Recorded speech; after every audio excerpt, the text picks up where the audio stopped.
Eu vou contar um pouco da minha história, né? Eu me chamo Salomão Abdala Sobrinho, nascido lá na cidade de Sapucaia, no estado do Rio de Janeiro, no dia 3 de abril de 1937. Decorrido os primeiros anos de vida, tudo parecia normal, até acontecer aos meus 5 anos de idade. Meu pai tinha os 3 filhos, né? Desses 3 filhos, então, todos estavam sendo criados lá na cidade. E, de repente, a minha mãe falece. Nesse falecimento, o que aconteceu? O destino de cada um deles, de cada filho, mesmo do meu pai, tomou um rumo. E assim eu fui parar na casa de um tio, a minha irmã na casa de outro, e o meu irmão, que estava com 3 anos, ficou lá perto de uma outra tia também, né? E aí os anos foram se passando.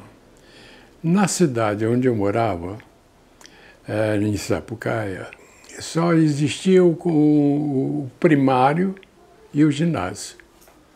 Daí para frente não tinha mais nada.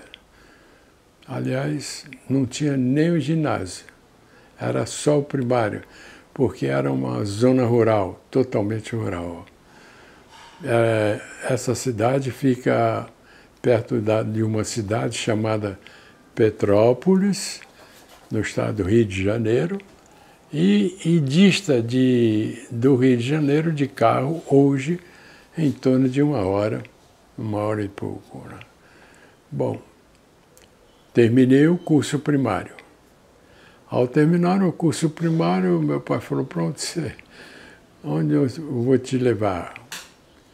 A essa altura, ele procurava me colocar em alguma outra cidade que tinha o ginásio.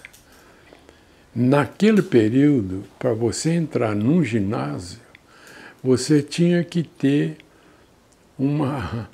que eles chamavam na época de pistolão, né? Então tinha que o padre da paróquia, que tinha muita influência, porque a Igreja Católica Apostólica Romana tinha uma ramificação muito forte em todo esse país chamado Brasil, que eu adoro e respeito e quero muito bem. Aí meu pai começou a me levar para várias cidades, entre outras, foi para uma cidade chamada Três Rios, depois me levou para Mendes. E lá chegando, meu pai me levou junto ao diretor, e depois de várias perguntas, o diretor falou, o senhor me deixa esse rapaz aqui conosco, ele vai sair daqui depois de 23 anos de idade, padre. Eu levantei sem me despedir, já fui lá para a porta da saída e fiz sinal para o meu pai, vem embora.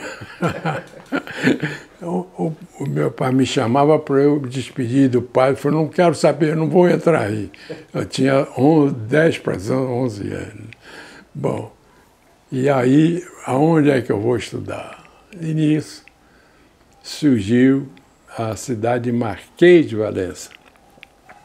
Cidade imperial, com as palmeiras até ainda, Dom Pedro passava as férias lá, cidade serrana. E aí eu tinha que sair, meu pai conseguiu me colocar, fiz o exame de admissão e aí passei, fui aprovado, né? Bom, nem que fui aprovado, eu tinha que me deslocar de Sapucaia até a cidade de Marquês de Valença, hoje Valença. Isso, e era colégio interno. Então eu me deslocava num trem bitola estreita, 75 centímetros, até uma cidade de Governador Portela, com 10 para 11 anos. Tive que me amadurecer rapidamente. E lá eu levava, no início do ano, um baú de madeira, não tinha mala, né? Era um baú de madeira, cheio de roupa e tal. E o dinheiro que o papai me dava para passar o ano. E aí eu desembarcava em Governador Portela, ia numa bitola estreita até Marquês de Valença. E incrível, já está desativada essa estrada, né? Era a estrada de 75 centímetros, passando por cima, no topo do morro. De um lado abismo, de outro lado também. E aí se chegava em Marquês de Valença. Que beleza. Foi uma época romântica, mas dura, difícil, um aprendizado muito forte, né? E lá era um colégio interno. E no colégio interno, você tinha que, uma vez por semana, você ia visitar a cidade e a gente ia nos famosos matinês de domingo, né? Flash Gordon, aquela coisa toda. Então, se você tirasse entre as 11 matérias, uma nota vermelha, tinha canto orfeônico, tinha religião, tinha trabalhos manuais, aí tinha que aprender inglês e francês. E o latim, né? Hoje ninguém mais dá isso no currículo. Dali, se você tirasse uma nota abaixo de 5, que era 4, você estava preso, você não ia para a cidade visitar nada, ficava totalmente ali. Dali, então, decorrido, eu vinha em casa, em Sapucaia, eu vinha Semana Santa, férias, depois vinha Semana da Pátria, e era assim. Ali eu tive que me agigantar e ali eu me formei a minha personalidade como homem. Interessante que no colégio interno você tinha que assistir à missa todos os dias, levantar às 5 horas da manhã, ir para o campo de futebol e correr em torno do campo de futebol com debaixo de frio, com chuva, qualquer coisa tinha ali. Jogar peão, jogar bola de gude, era o que tinha para a gente fazer ali como primário, né?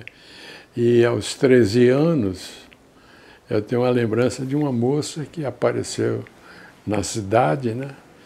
E ela ficava sentada na ponta do banco e eu aqui, não podia achar, só conversava, né?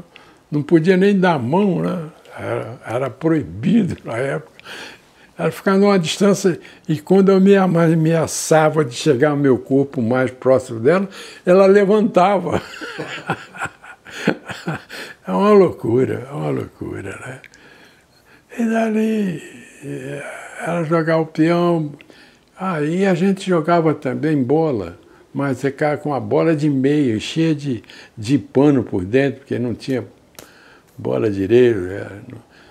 Só quem jogava com a bola de capotão, que tinha amarrar, era o time da cidade, né, de futebol, né? Tinha um time lá que era aguerrido, era voluntarioso, o Mangueira Futebol Clube, né? Eu lembro do primário, que eu fiz o primário na cidade, depois fui para Valença e lá não tinha... Ou você crescia ou crescia, não tinha meio termo, né? Aí eu tenho lembrança assim dos amigos que eu fiz na época, né? Todos se perderam também, porque tinha gente de São Paulo, tinha gente de todo o Brasil lá no colégio interno, de todo tipo, de qualquer natureza.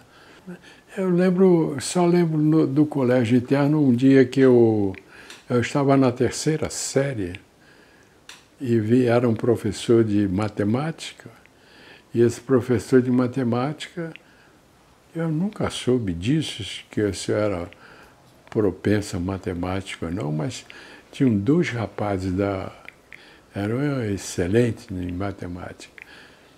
E eu, na prova mensal, eu fiz a prova e tudo, e terminada a prova, tem um refeitório, após o refeitório, fomos conversar. Ah, Salomão, você tirou 0. Pelo jeito, estou com 0, eu vou ficar preso nesse... Uma surpresa minha. Na primeira aula seguinte, o professor falou, quem é o Salomão? Eu levantei, eu falei, vai falar que eu estou com 0, né? Meus parabéns, foi o único 10. E você vai passar a dar aula para os outros.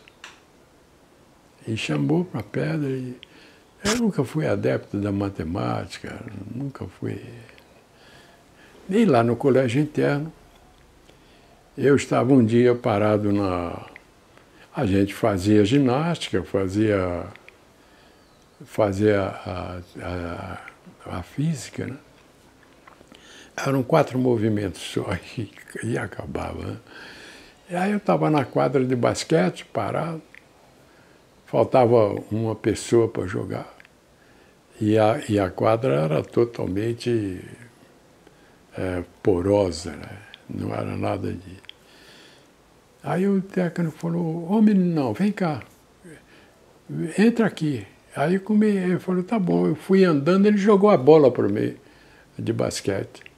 E ainda era aquela aqui de costura, não era a norte-americana, que é a total, era inteiriça, era de costura, né? Ele jogou, eu saí batendo como se fosse...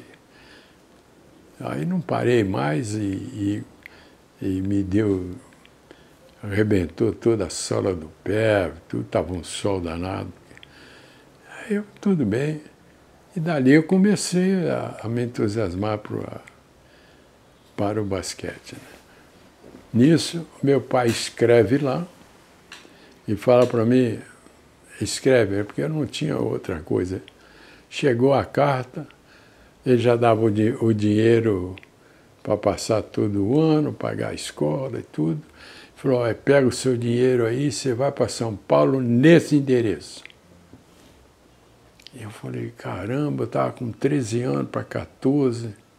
Não, 14 anos eu ainda estava em Sapucaia. Eu estava em Sapucaia. Ah, tem um detalhe em Sapucaia. O padre me fez coroinha congregado mariano, é mole? E eu cheguei a ajudar nas missas solenes, né, que vinha o bispo e tudo. Eu respondia tudo em latim. Hoje eu não sei nada de latim, né? Tudo em latim lá. Eu respondia. Bom, aí eu peguei aquele baú de madeira, perguntei como é que eu chego, perguntei lá o padre e o pessoal lá, como é que eu chego em São Paulo? Ele já vim com a transferência na mão da escola. E aí eu tinha que ir nessa bitola estreita até uma cidade chamada Desengano, de lá chegar em Barão do Piraí, que aí vinha um trem rápido do Rio de Janeiro para São Paulo. E eu tinha o quê? 14 para 15 anos. Lá em Marquês de Valença, aos domingos, a gente saía, todos os estudantes que tinham nota baixa, acima de 5, em 11 matérias, né? A gente ia para a cidade, ou assistia a matinê de domingo e mais o filme, né? Mas antes a gente chegava e apostava o snooker, né? A gente ia para o bar e lá a gente ia disputar. E o que valia? Era a sobremesa que a gente tinha no almoço, cara. Nossa! E um jogava melhor que o outro, né? E ia decidir. E assim a gente passava os dias. E no dia 15, eu não esqueço isso, dia 15 de agosto, é o dia de Nossa Senhora da Glória. Esse dia Nossa Senhora da Glória, a gente desfilava na cidade. O colégio desfilava, com todos os alunos com seus uniformes, desfilando pela cidade. E na volta, era o único dia que a gente, no almoço, a gente recebia um ovo para comer.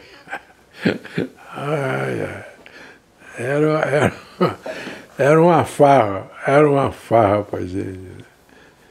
Era isso aí. A minha juventude eu passo dos 14 até os 16, eu fiquei em Valença, dos 13, 14 e 15. Aí eu vim para São Paulo, 15 para 16 anos. Termino o ginásio, a 15, no Colégio do Carmo, e aí passo para na época, clássico científico. Eu estava fazendo na época científico, porque eu estava com pretensão a ser médico, né? Eu estava entre médico e advogado. Bom, terminei aqui em São Paulo, estava terminando o curso, o científico. O meu pai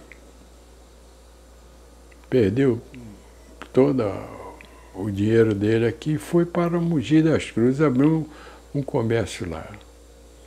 E aí eu vou para Mogi das Cruzes, né?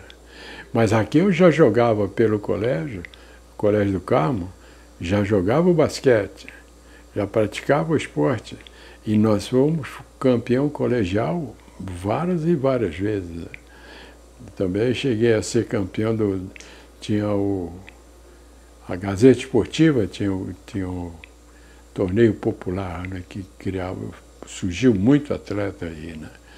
Cheguei a ser o nós ganhamos o quarto lugar, né? Não chegamos a ser campeão total, mas é o quarto lugar. E do Colégio do Carmo, daí eu vou para Mogi. Em Mogi das Cruzes, nós fundamos a associação, e eu fui um dos fundadores da Associação Universitários de Mogi das Cruzes. E nós tínhamos, e tem até hoje, se não me engano, ainda tem até hoje. Está lá, organiza os esportes universitários. Essa foi a nossa finalidade, né? E de Mogi, e durante o período que eu estava em São Paulo, a minha infância ficou entre o Clube Esportivo da Penha, Boro Sexto, e nas férias eu trabalhava com meu tio, inclusive, uma época eu trabalhava com ele, eu morava na casa dele, um tio que era muito rico, e ele me trazia o almoço. Eu vinha da faculdade direto para a fábrica dele, no Tatuapé, e ele me trazia o almoço, de que ele morava na Aclimação, já não tinha esse trânsito que tem hoje, né? São Paulo, né, na época, era com 500 mil pessoas, né, o grande São Paulo. Então, e tinha, na época, tinha os bairros tinham aquele grupo que dominava o bairro, o cara que vinha do outro bairro não podia chegar ali, aí era hostilizado, era uma coisa horrorosa, né? Eu cheguei a entrar num baile no Parque São Jorge, o rapaz falou, você não é da nossa turma, você não pode ficar aqui dançando. Eu falei, opa, não tem problema, eu vou sair. Ah, não, você vai sair na boa? Eu falei, vou embora. E vim embora. Né? E você ia dançar, por exemplo, a Nitroquímica em São Miguel Paulista, chegava lá, era a mesma coisa. Né? Agora, Tatuapé tinha uma turma, a Penha tinha outra, São Miguel tinha outra. Bom, isso tudo foi uma época que tudo foi esperado também. Hoje não tem mais nada disso. E aí meu pai foi para Mogi, e aí lá vou eu para Mogi também, dormia lá na casa dele, vinha para São Paulo, trabalhava aí com meu tio, né, e vinha. Nem sempre eu trabalhava com ele, né, porque aí deu uma situação lá com a minha irmã, que a minha irmã era criada por ele, né? E eu dormia na casa dele. E aí um dia a minha irmã já estava casada e falou, ah, você sai daqui porque aqui é meu lugar. Eu falei, ó, sabe de uma coisa? Eu não vou levar isso para frente não. Pode ficar aí. Eu peguei e fui embora, fui de novo para Mogi. Aí eu viajava, acordava às 4 horas da manhã, pegava um trem de Maria Fumaça, descia ali na Roosevelt, no Lago da Concórdia, ia a pé até hoje, que é o Catavento, ali era a Assembleia, saía um ônibus para as Perdizes, entrava na Homem de Melo, eu descia na Homem de Melo, subia as Perdizes para chegar na faculdade. Eu chegava na faculdade, aí chegava sempre atrasado, e eu cheguei naqueles corredores grandes e eu gritava, vai acabar o mundo, o Salomão está chegando. E teve um dia engraçado, eu vinha com tanto sono, e era uma aula de direito criminal. Aí eu estou sentado lá, cochilando. O professor perguntou, era um desembargador, o doutor Euclides, morreu também. Quem é que sabe a definição de crime? Segundo List, eu falei, não sei. Foi uma risada geral, cara. Até eu ri. Bom, joguei muito pela faculdade também, viajei muito com basquete, não, porque o nosso time eram 5 federados. 5 federados. E 2 deles da seleção paulista. E nós éramos muito chamados, aí tem um outro lance também, muito, muito interessante. Né? Nós saímos nós éramos chamados para viajar para 2 Cor, com toda a turma de vôlei, basquete, tudo, ia tudo para lá. Tudo da PUC. Aí chegou a FOCA, existia a FOCA, a Farmácia Odontologia e a PUC. Pacaembu, final, basquete. PUC, e nós tínhamos um timaço, né? Aí o pior jogador do time era eu. Né? Os outros 4, tudo top, mano. Aí a FOCA ganhou e estavam fazendo uma festa danada, fazendo e xingava a gente, Pacaembu lotado na quadra de Pacaembu.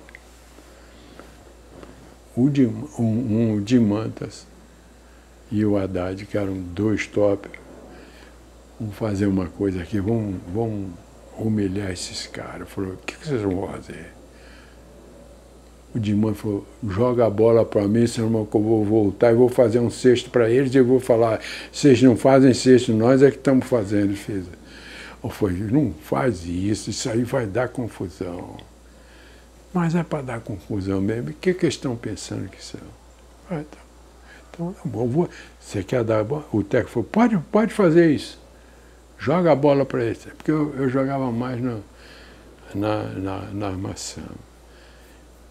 Eu falei, tá bom, eu voltei, rapaz. Ele voltou e fez o cesto. Vai. E fez assim.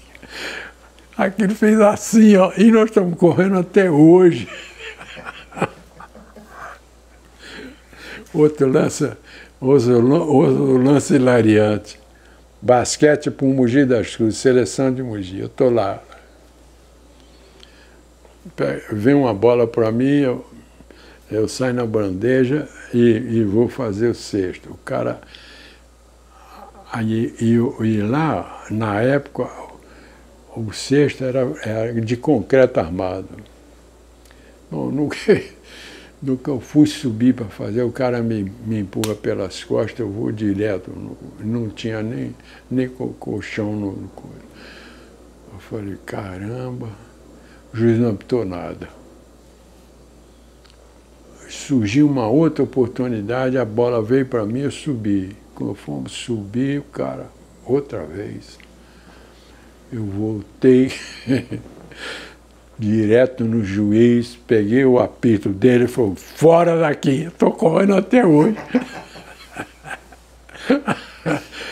Estou correndo até hoje, que coisa. Eu já saí correndo quando eu vi, porque lá o ginásio é assim, né? Era, né? Não sei como é que está agora. É aqui lotado de gente.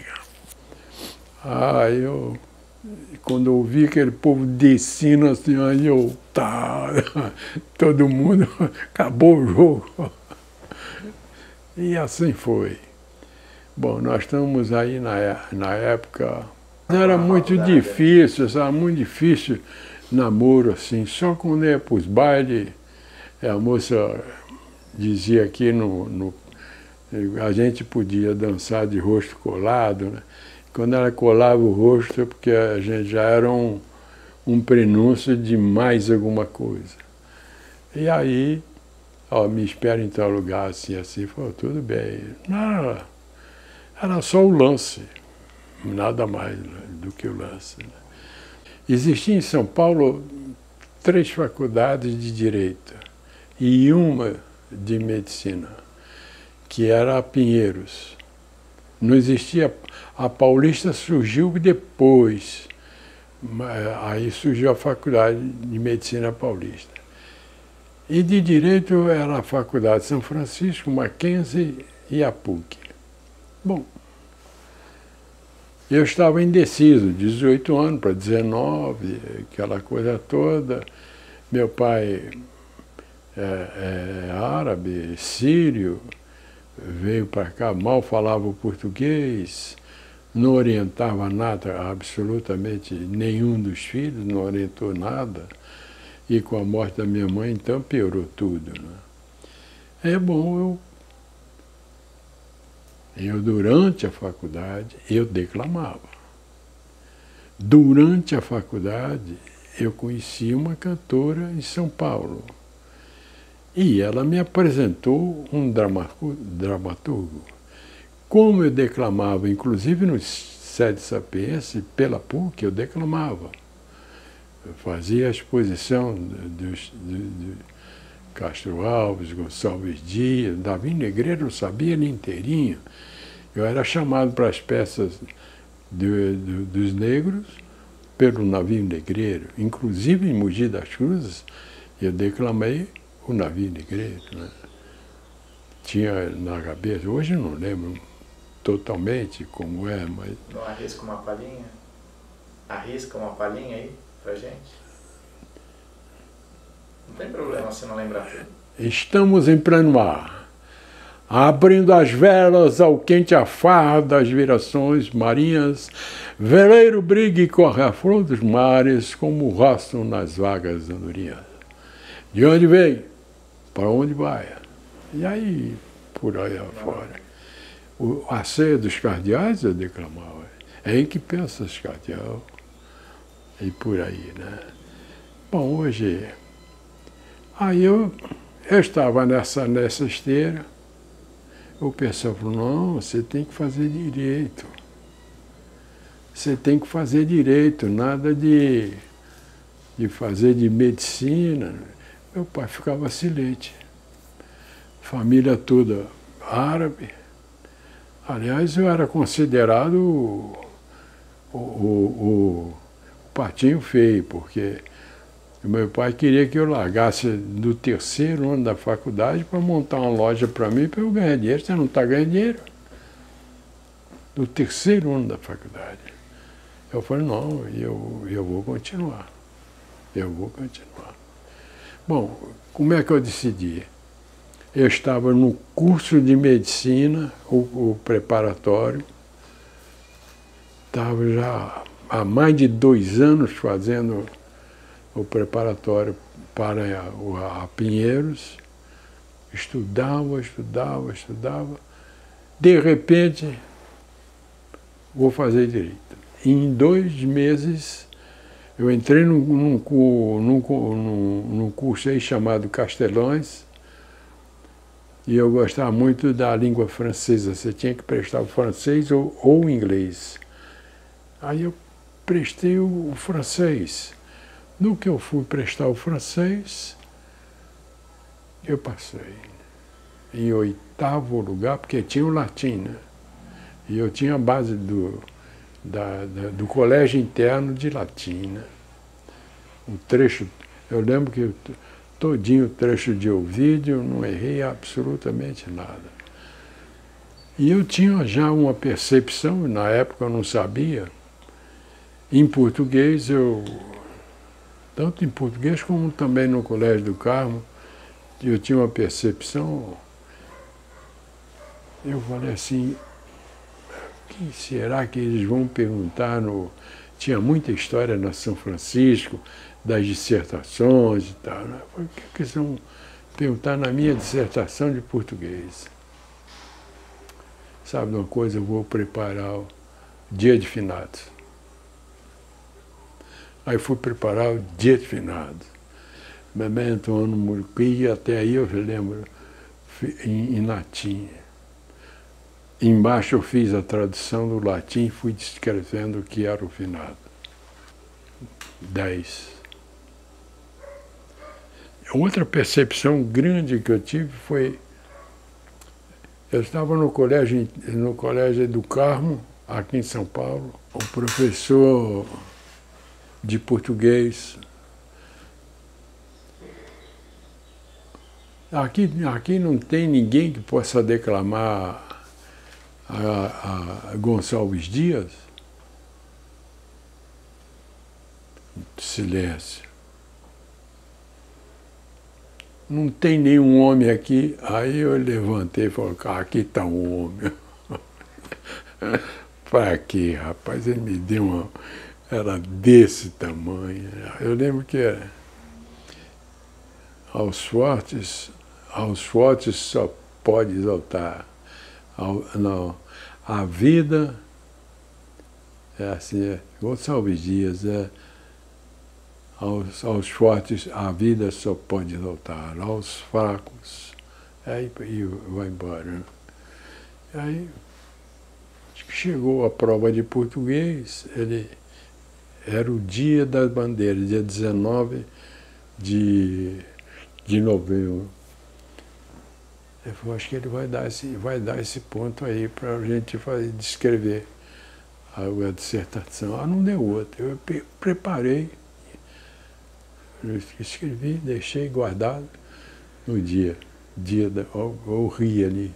Ele chegou perto, o padre chegou, era padre aí que dava aula. Hoje é o Poupa Tempo lá, né? Era ali. Tem a igreja ainda está lá, e era ali. E aí acontece que o padre falou, por que você está rindo? Eu falei, não, estou lembrando aí de umas coisas. Aí como ele foi. Ele falou, pô, mas você está escrevendo direto, ele ficou perto. E eu fui, já tinha decorado a dissertação, tal. Como é que você fez isso? Eu falei, não sei. Eu falei para ele, não sei. Tá, entreguei. Era a percepção e eu não sabia. Só queria saber de outras coisas mundanas, né?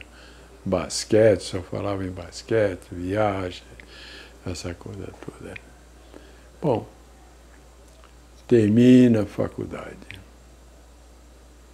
E hoje eu tenho com 5 profissões. Advogado, corretor de imóveis, reflexologista, e tem mais o conciliador judicial e pretendo ser filósofo. Não sei se chego ainda nessa existência a ser um filósofo, mas é a minha busca. É a minha busca. Aí agora, nesse aspecto, após a formatura, você sai da faculdade com aquele entusiasmo, com aquela... A gente se forma e todo estudante até hoje vem com seus ideais, né? Aí você esbarra. Naquele período, poucos escritórios em São Paulo admitiam um estagiário para fazer o aprendizado, né? Então você batia de porta em porta, até que chegou um que falou assim, você vai para a máquina de escrever e eu vou... Você teria que me pagar... O que eu passei antes, falou, você tem que me pagar aqui para aprender. Eu não tinha dinheiro para pagar. Aí quando eu cheguei nesse outro escritório, depois de tanto percorrer, veio esse advogado, disse ali na rua São Bento, falou assim, olha, você vai para a máquina de escrever, eu vou editar a coisa, você vai ser praticamente meu office boy. Vai fazer o fórum, essa coisa. Eu falei, então vamos ir. Surgiu um amigo meu, que ele chegou a ser desembargador, ele já morreu também. Nós dois estávamos lá.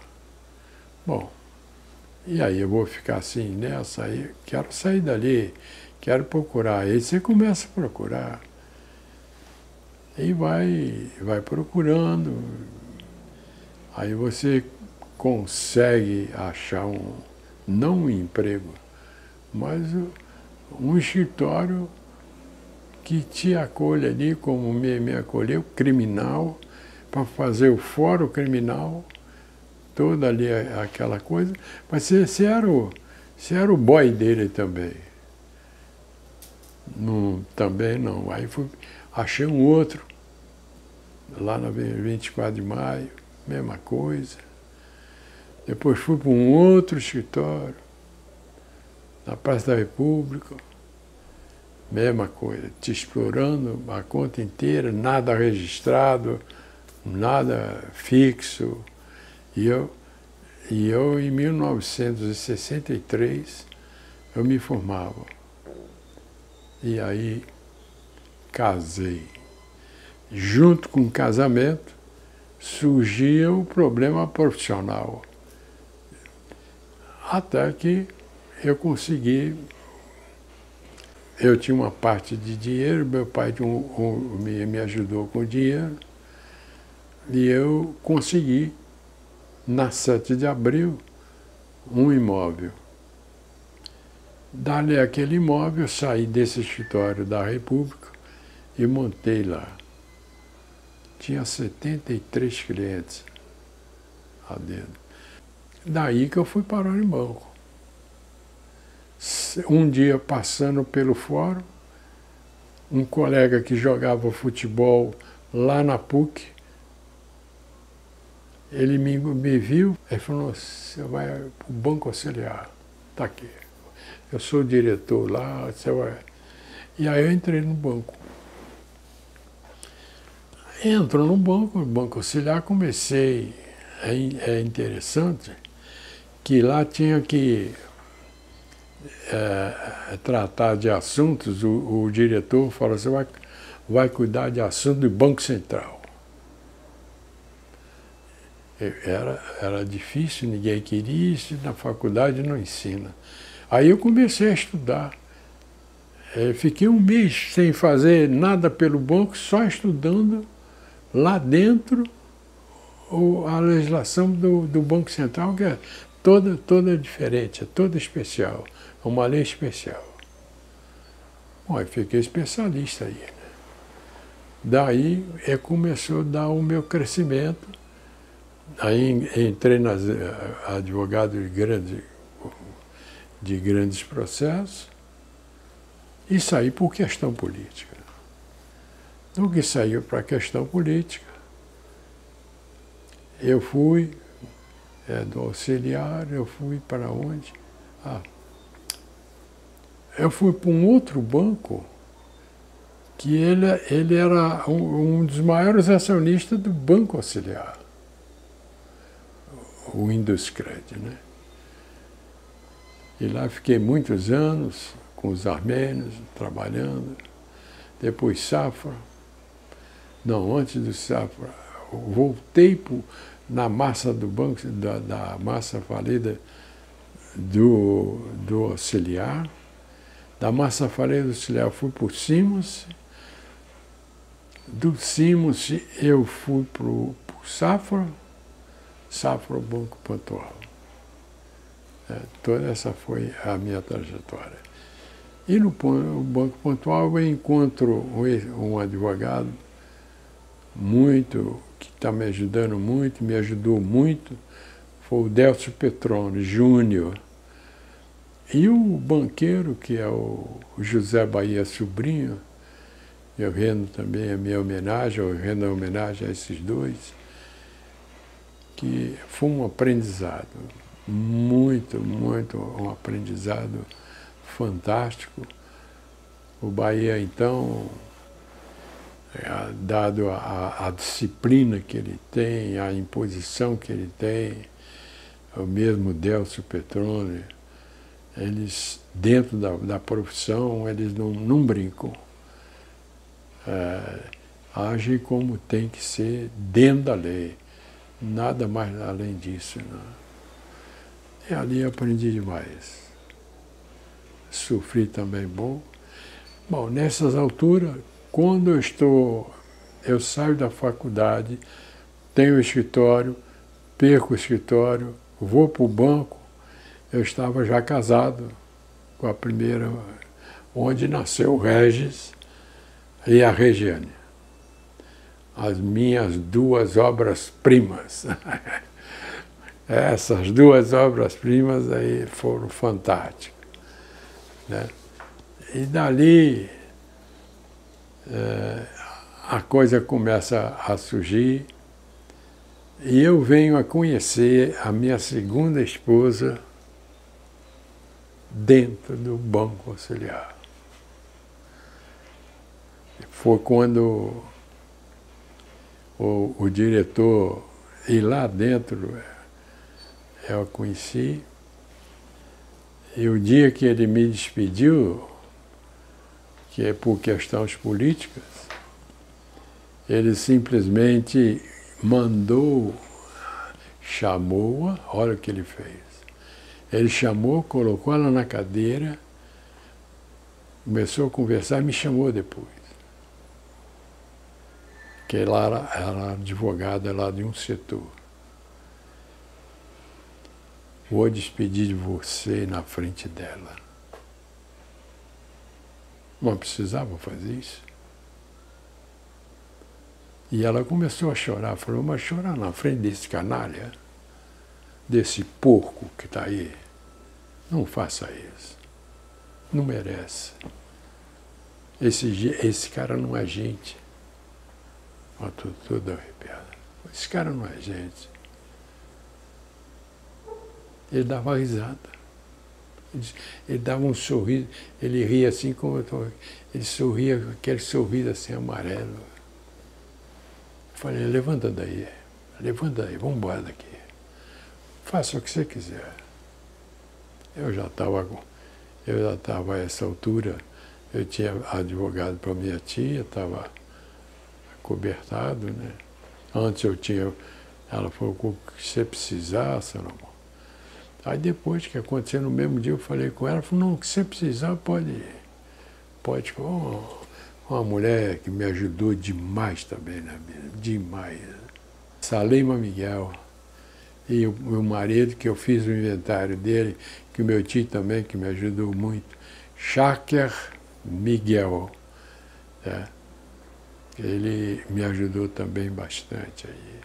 Em outros lances também, né? Advoguei também para a empresa dele e tudo mais. Né?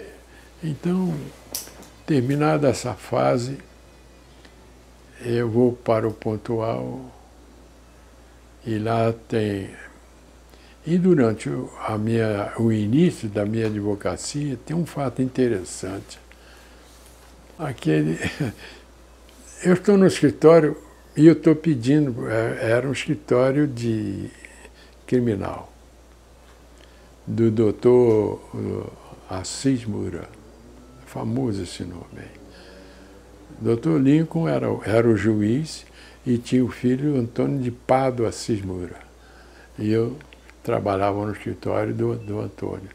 E a minha mesa era uma sala, mais ou menos desse tamanho aqui, e tinha a mesa dele, e a minha ficava assim, aqui perto da porta, aquelas mesas tipo faroeste, que levantava, você fechava assim, tinha um movimento que você fechava, abaixava e fechava. E eu pedia todo dia, ô Toninho, me dá aí uma audiência para eu fazer, eu só vou ver processo.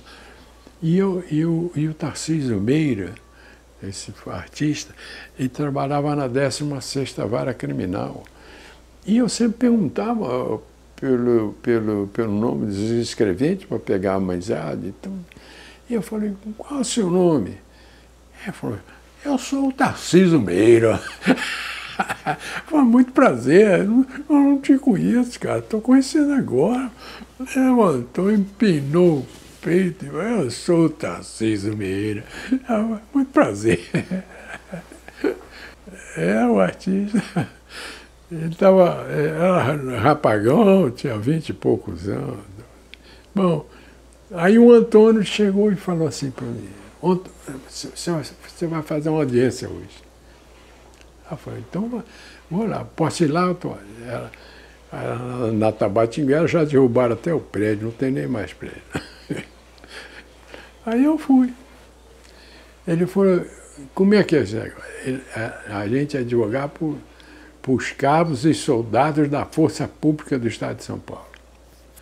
Eu cheguei a fazer até audiência no Tribunal Militar do Estado, cara. É outra disciplina, é outra matéria que não dá em faculdade nem nada.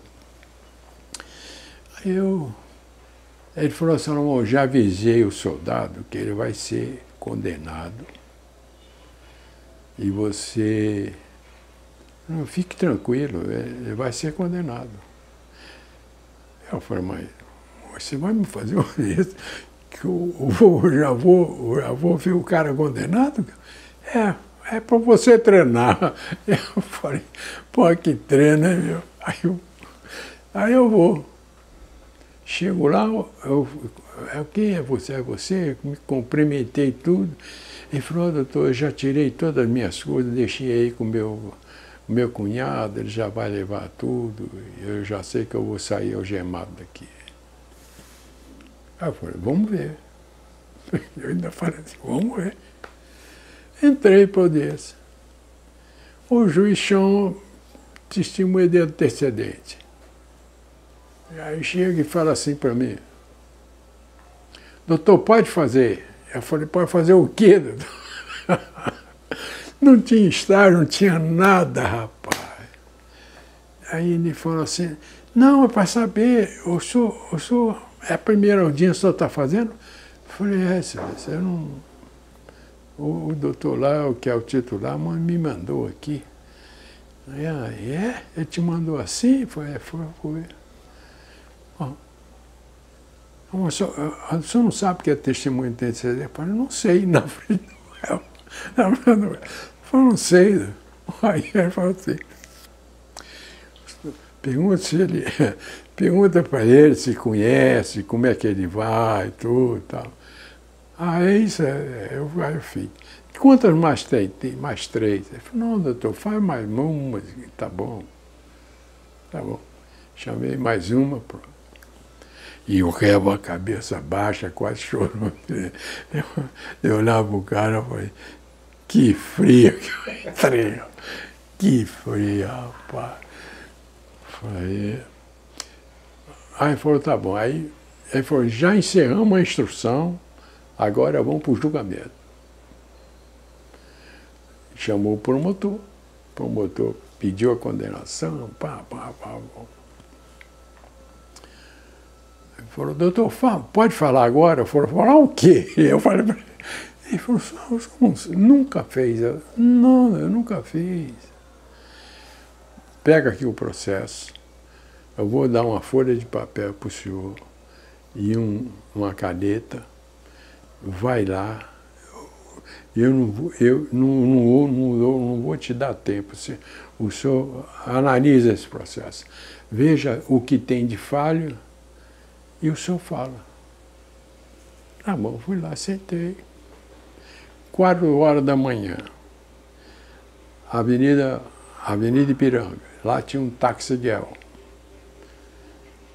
A mulher sai às 4 horas da manhã, alcoolizada, vai para a rua, encontra o soldado dá voz de prisão. Ela reage, ele prende. Eu falei, não tem lesão corporal, não existe. A autoria não foi provocada pelo autor, o autor simplesmente cumpriu a função dele como policial. Nada. O juiz fez assim na mesa. É a primeira do senhor? Eu falei, e ele fazia assim. Tá bom, eu vou dar a sentença. Deu, absolveu. O réu levantou a cabeça, fiz assim pro cara, quieto. Aí, terminou, todo mundo assinou, o promotor assinou, e o promotor ainda falou assim para mim, é a primeira do senhor, né, doutor? É, pois eu não vou recorrer. Eu falei, muito obrigado. Saí, fui para o escritório. O Antônio estava esperando. O Antônio chegou e falou, quantos anos o juiz deu? Já na porta, assim, quando eu saí do elevador. Eu falei, o quê? Quanto o juiz deu? Eu não escutei direito o que você está falando aí. Quanto o juiz deu a sentença? Quanto foi a pena? Falei, não, Antônio, foi absolvido. Falei, calmamente. Você está brincando? Você está me gozando, Sam? Não, então não. Eu vou lá. Eu falei, vai, ué. Pode ir. Eu não vou nem com você, porque eu vim de lá agora. Por que eu vou com você? Não, vai você. Ele voltou. Ele falou, então você me espera aqui. Voltou, falou, Salomão, essa eu não esperava. E assim foi a advocacia. Tive um outro lance também lindo, maravilhoso. Eu não vou citar o nome desse vereador, porque nem ele merece ser citado.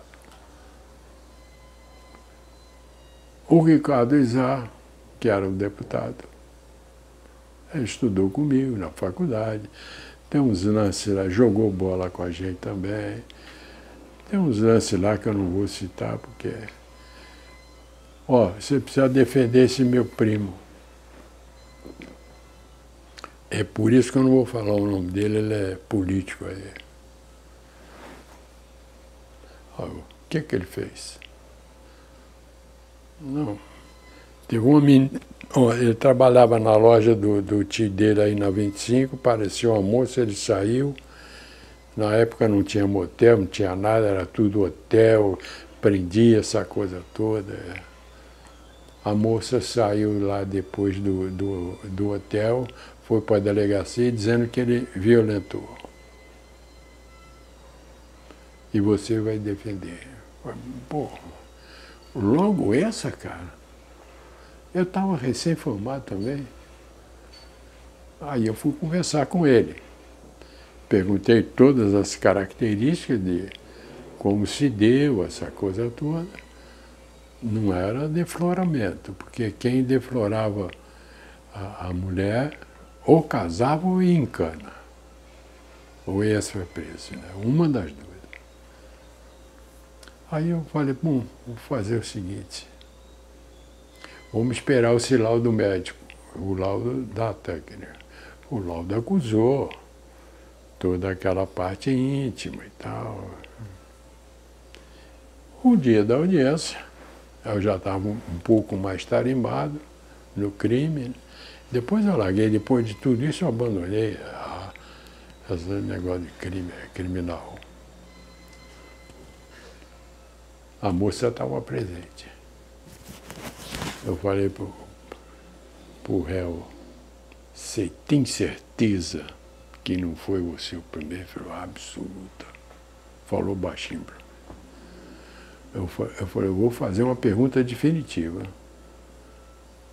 Ou 10 ou você vai em cana.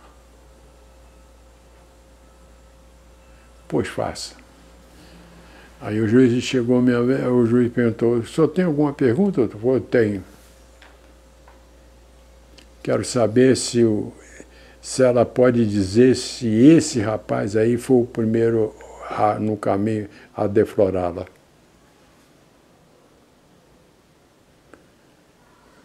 O juiz fez assim, balançou a cabeça. A senhora pode dizer? E ela não respondia. Eu falei, estou ganhando. Ela não respondia, o juiz insistiu, na terceira começou a chorar, falou, não foi. Absolvida.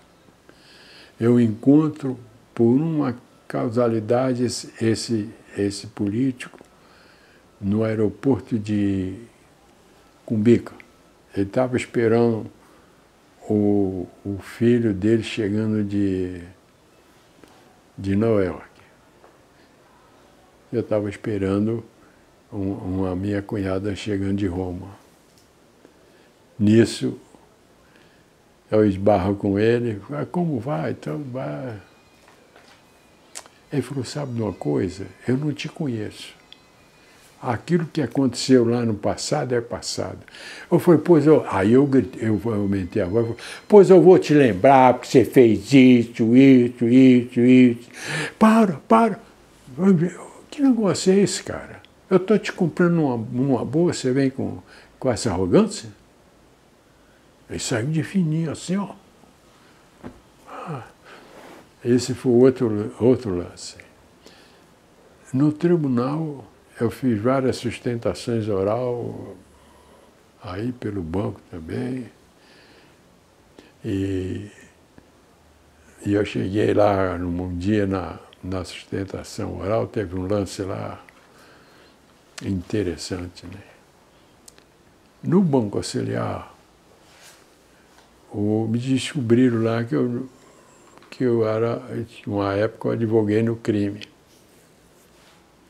O motorista do diretor-geral, ele cometeu aí um acidente na radial aí, né? Com o carro. Estava sendo processado. Aí eu entrei, já com inquérito no Poder Judiciário. No que eu chego no Poder Judiciário, ele é absolvido em parte. A sentença deu parcialmente ganho para ele, mas ele estava condenado, mas podia ficar livre. O que aconteceu? Eu falei, vou apelar. Apelei para o tribunal. Houve um voto divergente, um voto favorável para mim foi 2-1, condenando, mas com um voto favorável para o réu. Eu entrei com um recurso chamado de embargos infringentes para sair da Câmara para ir para o plenário. Então passava da turma para a Câmara. A turma é de 3, a Câmara é de 6. Não, o plenário seria todo o tribunal. Aí eu, entrei. Aí, não é que no dia do julgamento, eu falei, o diretor falou, você vai fazer a sustentação oral? Porque ele gostava muito do rapaz lá. Eu falei, eu vou. O meu diretor da área do Banco Auxiliar falou, não vai fazer, cara? Eu não vou até o final. É o último recurso que tem, eu vou fazer. Chego lá, não é que eu ganho? O cara ficou absolvido. Pergunto se eu ganhei um tostão. E todos os grandes processos assim, não recebi 1 centavo. Nem 1 centavo. Também não cobrei nada. Também não cheguei lá e falei, tem que me dar isso, tem que me dar aquilo. Não. Eu agi profissionalmente. E assim foi uma parte da minha vida que hoje são 63 anos de ordem de advocacia. A advocacia exige muito sacerdotes, muito. Dedicação plena, saber o que pode fazer, o que não pode fazer. Né? Foi está um pouco ligado ao direito, né? Está muito ligado ao direito, não é a parte profissional do advogado, mas não com o poder judiciário. Né? Então, existe essa rua, ainda outro dia eu recebi aqui da rua Professor Salomão Abdala Sobrinho, lá no Lausanne, né? Que eu trabalhava no escritório na Praça da República, e lá tinha uma imobiliária. E surgiu o Lausanne Paulista, que era puro mato, né? Ali era tudo mato. E o seu Cláudio Novaes era o dono de tudo aquilo. E ele resolveu colocar o nome de todos que estavam trabalhando para ele e fazer homenagem a quem estava trabalhando para ele no desmembramento da área. Enfim, a legalização da área. Eu era um deles. E tem outros lá, o Djalma Bittar, João Caldas de Andrade, Antônio Freitas. Também tem os nomes lá, né? E aí surgiu o meu nome. Foi nesse sentido. Quando eu estava como corretor de imóveis, eu fiz o curso de corretor de imóveis, eu tenho a carteira de corretor de imóveis, tenho o meu número registrado no Cresce, tudo dentro da lei. E a maioria que está pela corretagem de imóveis não são formados. E é uma ciumeira, é uma luta que eles pegam, e eles têm uns princípios no plantão para negociação do lançamento de um prédio. É uma guerra. Corretor de imóveis eu tive muito pouco tempo, porque é um campo muito... Como é que eu vou usar a expressão? É um campo que os grandes negócios não vêm para o corretor comum. A verdade é essa. Então, eu estava um dia no plantão aqui do Tatuapé, pela Fernandes Mera, e o Fernandes Mera estava lá. Eu estava de terno, gravata, tudo. E chegou uma investidora. A investidora no plantão falou, eu quero aquele senhor lá para me atender. E era eu. Eu vou. Comecei a atender, tudo bem. Bom, vai ter que a sequência, o desdobramento disso tudo. No dia do fechamento, isso em 2017, o imóvel estava sendo lançado aí, na Anália Franco, por R$1 milhão, em 2017. Eu tinha uma porcentagem de 1%. Né? Aí, no dia do fechamento da assinatura do contrato, o chefe da equipe, eu não era chefe da equipe, sempre um corretor. Salomão, você precisa no lançamento lá da Raposo, da MRV. Pega o seu carro e vai para lá. E eu vou. Ele aqui, junto com uma corretora, fecha o negócio.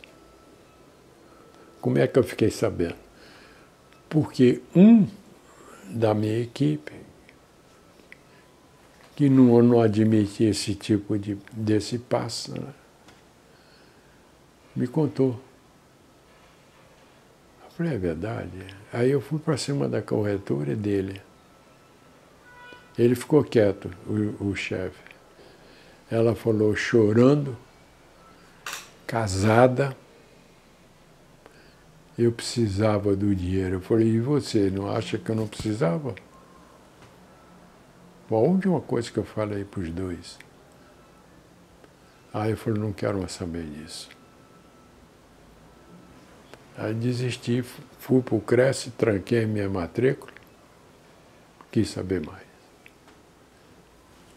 A reflexologia eu fiz aí uma época, que aí eu já, a essa altura, eu já estava dentro do campo do estudo do Dr. Celso, que foi em 1986, que eu comecei lá na Provida. Eu já estava com estudar reflexologia e eu estava atendendo as pessoas. Foi minha cunhada no segundo casamento, a Cida, que Deus tem em bom lugar. Ela pegou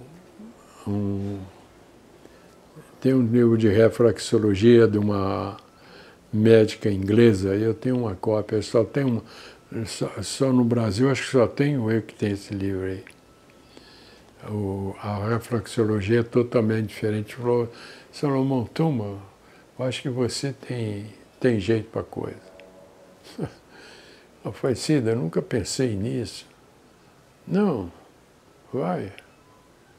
Aí comecei a fazer na família, pessoal, aí fui fazer curso, eu fui diplomado, fui conduir, eu tenho ponto aqui no pé, o pessoal não acredita, mas eu fiz o teste em mim, tem ponto aqui que eu não preciso passar o protetor solar para tomar um sol de meio-dia em Peruíbe, como eu fiz. Mas precisa saber fazer o toque. 5 minutos ali no dedinho, eu fiquei debaixo de sol, e o meu concunhado, esse que apareceu aí, com o guarda-sol do lado, falou, qualquer coisa você me leva para o hospital. Quero fazer o teste em mim para saber se funciona. E eu fiz. Em dezembro, um dia de dezembro, de verão, o sol toda, eu fiz. E fui para a praia. A gente fica um pouco avermelhado e não acontece nada. Ativa a melanina no corpo. Aí depois eu fui fazendo, cheguei a fazer profissionalmente. tive lá, quando eu morava com a segunda esposa, em Santa Amaro, lá no Alto da Boa Vista, eu tinha uma mesa lá, atendia o pessoal, tudo. Né? Rapaz, sabe, aí eu fui, já estava na Provida, e depois aí não quis saber. De repente ele falou, não, eu vou parar com isso. Eu não cobrava praticamente nada das pessoas. E tinha pessoas, a minha netinha, a Bia, quando eu estava aqui numa estética aqui na Moca, na Rua Jumana, ela tinha 6 anos, ela vinha correndo, ela brigava com a mãe dela para me levar lá. Ela vinha correndo para a minha mesa, deitar lá, vô, faz a massagem aqui para mim. Aí eu falei, porque a gente faz um diagnóstico no pé e dá os sintomas todinho do corpo. E aí você vai para o médico, ou vai se tratar com quem de direito. Mas eu tenho até os quadros aí, eu tenho 2 quadros aí. Tem 2 quadros aí, eu não está aí parado. Daí surgiu, eu parei, de repente eu falei, não, vamos parar com tudo isso, porque não sei nem por que eu parei, eu só que eu não vou fazer mais, só fazendo, às vezes na rua, já cheguei a atender pessoas na rua, aí eu vou lá, faço o que eu posso fazer, depois eu falo, tem que ir para o médico e tal, tem que se tratar. E aí eu já vinha desde 86 nessa esteira da filosofia do Dr. Celso Charuri, né? E aí é por aí que eu quero ver se eu chego às essências críticas e não caminhar pelas essências relativas, né? Então, vamos procurar esse é o caminho, né? Aí com os filhos é uma parte interessante, porque até os 10 anos eu estava com ele, perto, morando com a mãe deles. Depois dos 10 anos eu fui morar com uma outra senhora. Então nessa fase, eu nunca deixei eles ao léu, sempre perto. Até hoje eles falam, tudo bem. Nós andamos por muitos parques em São Paulo, inclusive lá perto da Portuguesa tinha aquele parque lá, não sei o nome dele lá direito, da Portuguesa de Esporte lá na Marginal. Eu sei que a gente estava todo... O shopping só existia o Ibirapuera. A gente frequentava o shopping Ibirapuera.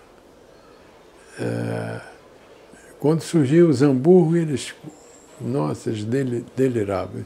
Eu tinha um Fusquinha, um 72, e tinha um dispositivo que era um tipo assim de uma tarraxa. Você distorcia, desligava a gasolina. E eles fizeram tanta bagunça daquele Fusca, e eu estava na Marginal com eles, cara, na Radial, o carro morrendo de repente. Eu falei, caramba, vou ter que chamar um guincho e tal. Aí eu fui ver, eles tinham até mexido naquilo lá, né? Era incrível. Eu joguei muito com eles naqueles brinquedos lá desse parque aí. Como não tem um nome aí. Eu saí muito com eles, cinema. Quando eu vinha no Ibirapuera, vinha aqueles shows aqueles shows fantásticos aí. Que coisa. E eu tinha um vizinho lá no Alto da Boa Vista, o José Maria Marim, tinha uma casa. E eu já tinha um apartamento no prédio, ele tinha a cassino lá. Tinha mordomo, motorista já na época. Ele estava recém-saído do São Paulo, né? Ele era lateral esquerdo. Aí, mas eu me dava muito lá com o mordomo da casa, né? Vira e mexe, eu passava ali a pé e tudo. Começamos a ter amizade. Ele me arrumava as entradas dos shows do Ibirapuera. O Circo de Soleil e outros. E eu ia para a tribuna. Nossa, os dois faziam uma farra danada. Vinham os caras se vindo para ele, não estava nada acostumado com ele. Pô, pai, traz sempre a gente aqui. Falou, pode deixar. Boas lembranças, levavam aos cinemas, essa coisa toda. Foram para os Estados Unidos, os dois. Coloquei ele mas já estavam com a fase mais adulta. Eles viajaram para lá. A minha filha nunca foi para lugar nenhum, mas ele pegou o passaporte e foi para Nova York.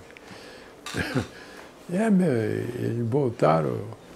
Pai, mesmo, isso é São Paulo, pior que São Paulo.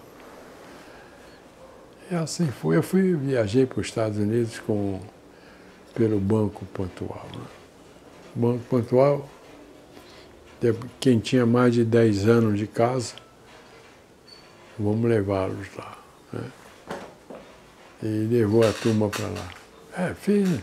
Nos usou também para efeito de propaganda, essa coisa toda. Né?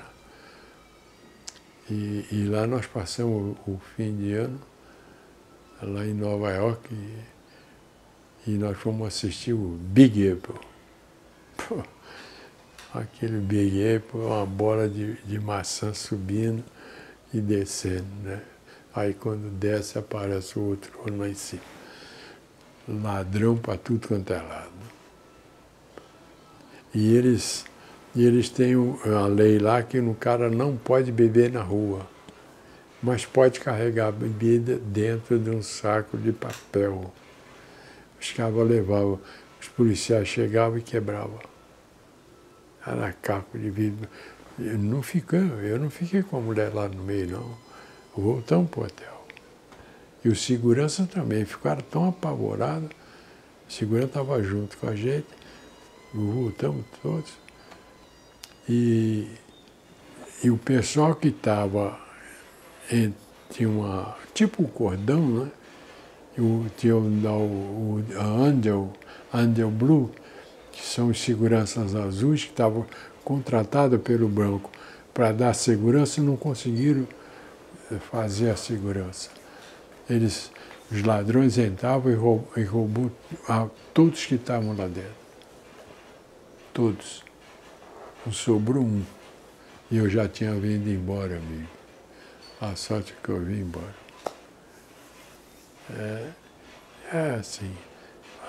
Mas a lembrança que eu tenho deles é muito gratificante. E eles também até hoje lembram de tudo. Nós éramos sócios do Juventus e eles frequentavam o Juventus. E um dia o Regis tinha... Lembra daqueles rádios 3 em 1? Eu comprei para ele um desse grandão e ele nada admiravelmente bem, né? E ele subiu no trampolim de 10 metros de altura e deixou o rádio embaixo. Ele pulou de lá. Quando subiu, não achou mais. Isso no Juventus. O Brummel era um cão admirável. Foi ele, o Regis e eu que fomos pegá-lo no canil, lá em Tapicerica da Serra. E ele ganhou 4 exposições. Mas um dia ele saiu aqui da casa na Porto Alegre, foi atravessar a rua. E aí o carro não parou e pegou na anca dele. Aí ele ficou com a coluna desequilibrada. Mas morreu de velho. Mas com o Regis, ele obedecia o Regis assim, muito, né? Aí a vida cresce. Passa o tempo, minha filha casa e meu filho casa. Do casamento do meu filho, nasceram os filhos dele, o Gabriel, Lucas e Joana. Eu acompanhei também muito o crescimento deles. Aonde meu filho ia, ele foi morar em Cotia, eu ia para Cotia. Ele foi morar acima de Santo Amaro, numa vila, não sei quanto lá. Eu fui também. Então, onde ele ia, eu estava junto com ele. E estou junto com ele e com a minha filha, onde quer que eles estejam. E da minha filha, a Beatriz, né? A Beatriz hoje já está na universidade e está fazendo curso de parapsicologia. De psicologia, parapsicologia não, de psicologia, né? E é uma menina também maravilhosa, muito inteligente, esperta. É bom para os tempos atuais, não é fácil.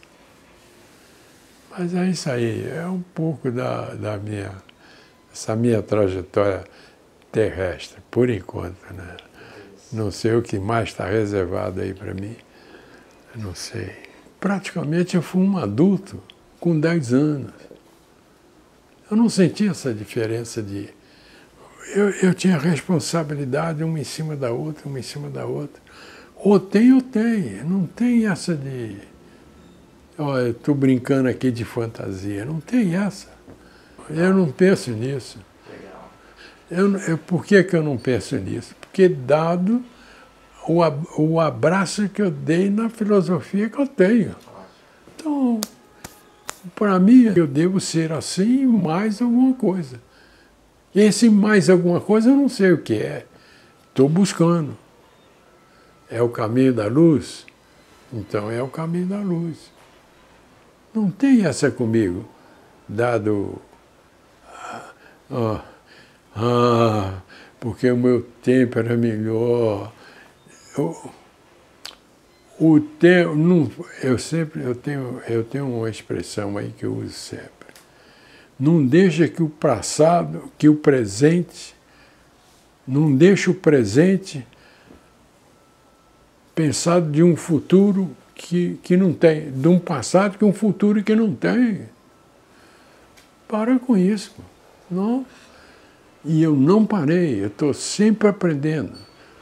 Ontem, uma coisa simples no celular. Ontem, eu queria detonar, tem três comunidades aí de política, eu falo de política, tem três grupos de política. Eu quero detonar as mensagens. Eu quero por 24 horas desaparecer. Eu falei, como é que eu vou fazer isso? E eu fui aqui, fui daqui, fui dali. Pô, eu cheguei lá, no desespero. Não tem essa. Não deu certo, é que eu falo sempre. Deixa quieto. Vá para frente, depois vamos ver como é que nós vamos resolver isso. E na advocacia eu sempre usei: a calma é pressa. A calma é pressa. Um dia o filho do presidente do banco, o Rodrigo, pô, Salomão, você é muito calmo. Será que eu sou calmo? Ou a minha calma é pressa? Não falou mais nada. Porque eu não posso errar aqui. Se eu errar aqui, e eu levo isso para a minha filosofia. Eu não posso vacilar. Outro dia eu vacilei numa coisa aí, a energia me pegou na frente. pegou para frente. Não pode. Uma coisa simples. Eu fui passar numa fila do banco, eu falei, eu vou passar na frente. Aí teve um lá atrás que reclamou. Não pode. Nem isso pode ser feito. Nem isso. Agora, aqui, tinha um senhor em 2017, entrava no elevador, cumprimentava, ele não respondia. Tem uma japonesa aqui, eu entrava, encontrava com ela no elevador de cara, eu falava, bom dia, como vai? Ela não responde. Cabeça. Um dia, eu saindo, ela fala para mim, ela sabe meu nome, o outro lá também, sabe que eu sou budista. Ah, que bom, a senhora é budista, como vai? Que igreja a senhora vai? O templo e tal, cuidando com ela. Aí, de repente, ela fala de todos os problemas da saúde dela. Ela tem quase mais de 60 anos, pesa 35 quilos, super magra. Ela falou que não pode comer isso, não pode comer aquilo, não pode comer coisa. Eu falei, a senhora sabe que... Por que a senhora não pode comer? Não, não sei. Eu falei, é a senhora mesmo. Ela falou assim, como? Como? Eu não posso nem comer massa. Eu falei, a senhora escolhe. A senhora escolhe, a senhora quer... Eu quero fazer isso, quero fazer do jeito que você quer. Ela passou 10 dias que quando encontrar comigo, eu baixava a cabeça e eu falava, bom dia. Agora passou a me cumprimentar. Não, esse é o trabalho. O trabalho não é lá na Saint-Germain. Filosofia é uma ciência. E ela te conduz como você se comporta na vida. A filosofia, ela te dá o norte de como você deve agir no meio em que você vive e com você mesmo. Né? E para isso, eu percorri, aos 5 anos de idade, eu tinha sonambulismo. Fui parar até num padre chamado Padre Antônio, em Urucânia, em Minas Gerais. Isso há 80 anos atrás, né? E de lá, meu pai me levou em vários locais para o problema do sonambulismo. Quando eu passei para a fase mais, vamos chamar, após faculdade, eu já buscava, antes da faculdade, eu buscava religiosidade.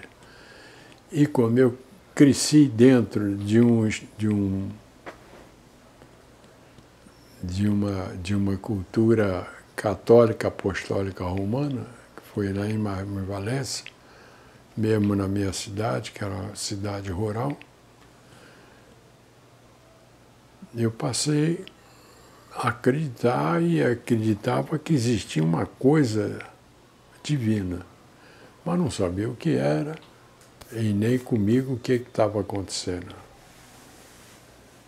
De repente chego em São Paulo, também a mesma coisa.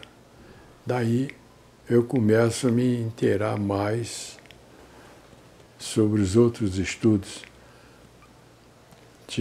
Estudei a parte de Allan Kardec, tive em mesa branca de Allan Kardec, também não me satisfazia. Estudei a linha indiana, também não me satisfez. E de repente eu falo, para onde eu vou, para onde eu vou, para onde eu vou, já estou em São Paulo, casado pela segunda vez, e a mulher, a segunda esposa, teve um câncer de mama em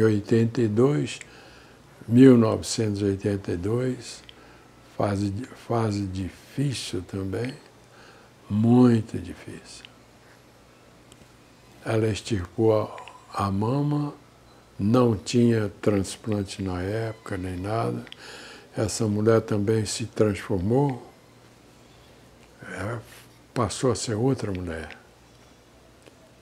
E aí a irmã dela já frequentava o início da Provida, na Iambiquaras, lá em Moema. E falou para ela, olha, é melhor você ir para lá e tal.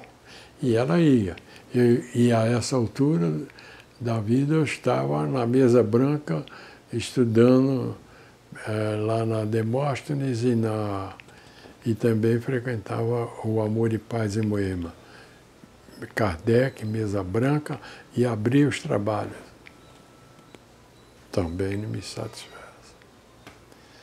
Como a segunda esposa, estava indo lá, ela me passava as informações. Eu não queria saber de ir, eu achava isso uma delícia, né? Ela fez o básico, o avançado 1, introdução, ia passando. De repente ela parou silenciou. Alguém lá deve ter falado, olha, para de falar porque ele vai correr para cá. E aí eu corri. E nada mais é a filosofia, é a sua conduta, é você receber essa ciência já norteado para que você, o seu trilho é esse. Simples, é muito simples. O problema é tão simples que a gente se assusta. Eu falei, eu fui. Mas também não me satisfez a diretoria da Provida, não batia comigo. Ou eu não batia com eles, né? E o doutor Celso deixou uma filosofia. A essa altura eu estava estudando Kardec, parei com Kardec. Blavatsky não. A Blavatsky é simplesmente a fundadora da teosofia do mundo existente na Terra. Mas o doutor Celso tem a qualidade da Blavatsky, Pitágoras, Platão, Sócrates, que mais tem? Tem de outros também, tem até de Kutume, Confúcio, tem de Confúcio também, que eu já verifiquei. Então, é por onde, não que eu vou seguir fielmente o que o doutor Celso deixou, mas é um princípio e um início.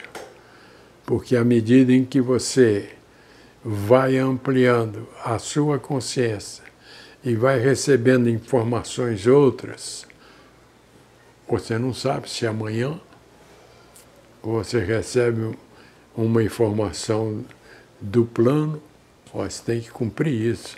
Aí você não tem nem mais o livre-arbítrio, você tem que ir lá e cumprir. É interessante esse aspecto. Pode acontecer com qualquer um e de repente. Então, o doutor Celso, para mim, é um farol. É um farol que está dizendo, olha, ele mesmo fala nisso em aula. Eu estou dando aqui para vocês, mas está no seu livre-arbítrio. Aí entra o livre-arbítrio. Mas à medida em que você vai caminhando, vai estudando, e tem muita gente lá dentro da Fraternidade Saint-Germain que não estuda, não pesquisa. Isso eu falo com base. tem que estudar, tem que pesquisar, não se fechar e não se transformar. Eu só quero isso, só vou fazer isso. Isso é perigo. Muito perigoso. No meu modo de ver. Outros podem pensar diferente, mas no meu modo de ver. Então, eu estudo, estou estudando. Pode ver aí, eu estou com um livro ali, ó, o 4º volume da Blavatsky. Eu fui com a Provida. Em Qumran, nós passamos por Qumran. A Joeira de Qumran, onde foram descobertos os papiros que não foram descobertos e tudo mais. Muita energia ali. Perto do Mar Morto, né? Ele fica perto do Mar Morto ali, muita energia. No Horto da Oliveira, quando eu passei por Jerusalém, aí já não é Egito, né? É Jerusalém. Também ali no Horto das Oliveiras, fantástico, né? Jerusalém tem uma energia que é... Nossa! Aqui na América do Sul, Argentina, Uruguai, Paraguai, Chile, desci toda a faixa do Chile ali, os lagos andinos, né? Na Europa foi Paris, Roma, Paris e Roma. Fiquei uma semana em Paris, que eu passei no restaurante Antoine, onde o Dr. Celso esteve também. Maria Antonieta, tem lá a foto dela, aquela coisa toda. Eu só não fui visitar o túmulo do Napoleão porque tinha que curvar lá para ver. Falei, não vou curvar para esse cara aí, não. Esse aí não vou, não. Torre Eiffel, aquela coisa. Dali eu fui para Roma, Assis, eu fui 2 vezes em Assis. Eu não sei se foi 2 ou 3, estudar São Francisco de Assis, que é o costume, cara. E Roma, passei por Roma também, Milão, eu abri Milão, eu esqueci. Foi um dos que abriu Milão. Nova York, não. E Newark, saímos numa cidadezinha lá de trem. Trem lá tem ainda o guarda do trem, com aquele bonezinho que aparece assim, tudo. Fui para lá. E era uma nevasca, rapaz. Eu dei uma nevasca lá. Até eu perdi uma luva lá que dava um chuva muito forte. Não fui muitos países que eu fui, não. Passei pela Suíça, né? Fui tomar um chocolate suíço que o cacau é do Brasil. É interessante isso, né? Então, agora, eu fiz 2 coisas lá de brincadeira. Eu não acreditava que se eu colocasse o pé naquela faixa lá, os carros iam parar. E eu punha e ele parava. Eu ia, fui umas 2 ou 3 vezes, eles paravam. Coisa de brasileiro, subnutrido. Eu ia lá, e botava. Eu disse, para, Salomão. Eu falei, não, eu quero ver eles parar. A cidade de Como, a cidade já chama-se Como, acima de Milão, é divisa com a Suíça lá. No Jordão, ali no Rio, naquela foto que está aí, teve um médico lá da Provida e falou para mim, não sei porquê, me batiza aqui, Salomão.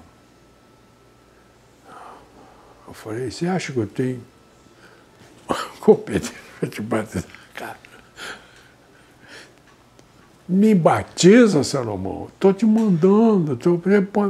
Eu sei que você pode. Ela falou, então eu vou te batizar em nome. Peguei um punhado d'água. Em nome do Pai, do Filho e do Espírito Santo, eu te batizo. E todo mundo ficou olhando, pô. Mas eu batizei o cara. Eu agradeço muito a esses tios que me ajudaram, a todos aqueles que, desde a morte da minha mãe, foram muitos. Muitos. A minha vida é um milagre. Se eu conversar aqui, eu vou começar a chorar. Mas é um milagre. E eu, então, estou hoje chegando à conclusão que esse milagre, primeiro, é merecimento meu. Segundo, é essa gratidão maior que me amparou sempre, que está sempre me amparando, essa força divina, que eu não sei quem são, também como eu sei quem eu não sou, quem eu sou. Então, essa gratidão eu tenho. Atualmente, nesses estudos esotéricos, eu agradeço muito o Manuel, né? O Manuel e a Andrea. E o Fernando Comenal, hein? Esses três, eu estou até pensando em fazer. Eu já fiz uma homenagem na minha última apresentação lá na Saint-Germain. Foi no grupo do Cartacho da Lígia.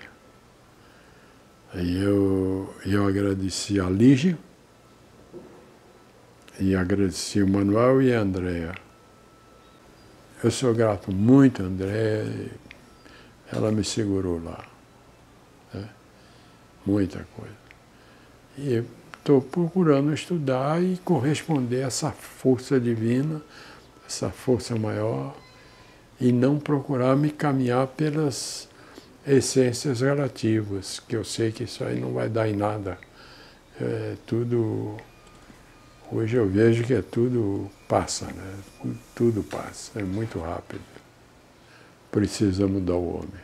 Para esse caminho que eu estou pensando, é como diz o Dr. Celso, mude o homem e vai mudar o mundo. E eu acredito mesmo.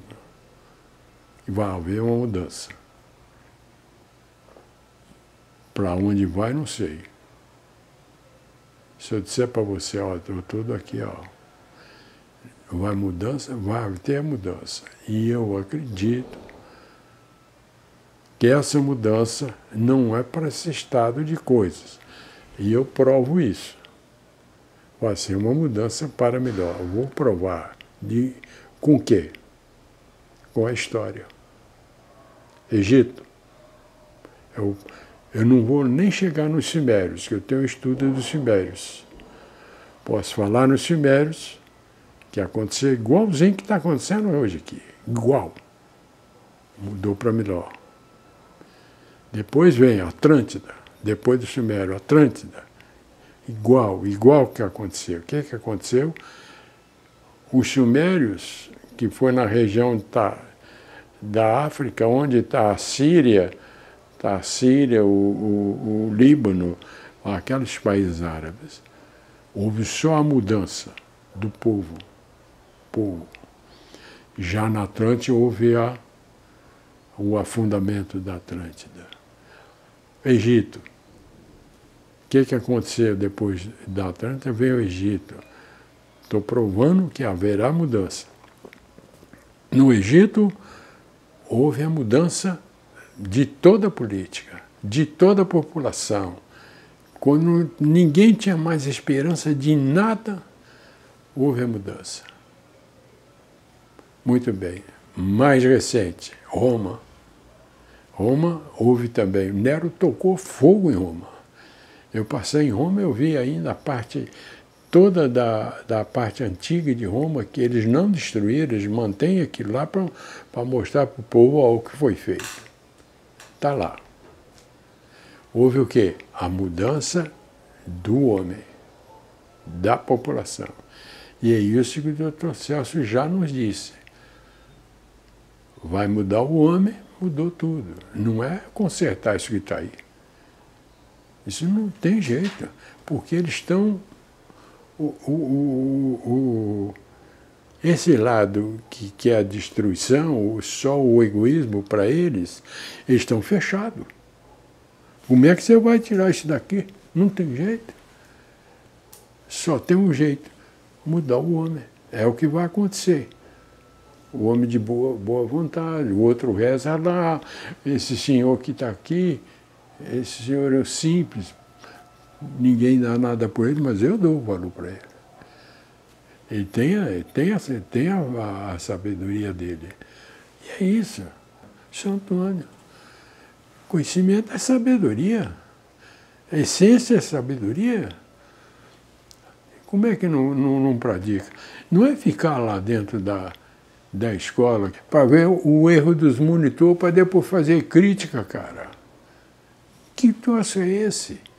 Por que não vem fazer uma crítica construtiva, ajudar na construção do mundo com boas palavras, ou então corrigir no sentido do bem? Por quê? Você vai mudar um cara desse? Não. O que você tem que fazer? É sabedoria, essa palavra. Compreender. Compreender a sabedoria. Tratar com gentileza. O Dr. Celso diz, está tudo quanto é lugar dele aí. Compreensão. Tratar com gentileza, respeito. Ponto. Agora, eu quero ver a hora que nem o Manuel disse ontem. Você recebe um soco, você deixa passar ou você encaixa? E se você encaixa, você tem sabedoria para contrapor. Ora, se eu não tenho, eu deixo passar. Mas aí entra a compreensão. E já é sabedoria. Porque você não se irrita, você não pensa mal do cara, você não vai jogar a energia contrária contra ele, não vai. Eu vou para um julgamento. Tranquilo.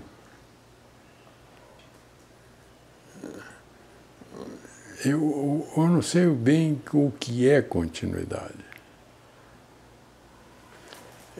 Se eu vou para um julgamento, eu posso ir para alguma continuidade, eu não ia. É esse julgamento que eu temo, esse eu tenho medo. Eu sempre falei isso. Eu saio do corpo, vou lá para o tribunal, vai ter um tribunal lá. Kardec fala isso. E aí, ó, tá aí, ó. Onde você acha que tem que ir? É você que vai dizer. Não sei, eu não sei. Se eu soubesse, eu ia te falar, lá, eu vou para um plano maior, ou eu vou para um plano menor, ou eu vou ter que voltar aqui, ou vou ter que ir para um planeta não sei quanto.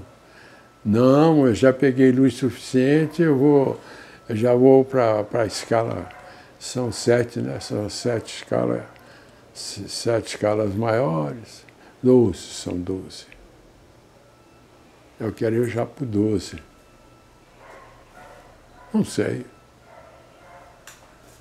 Eu estou fazendo o máximo que eu posso dentro da minha amplitude de consciência para que eu mereça um lugar que realmente eu tenho que ir.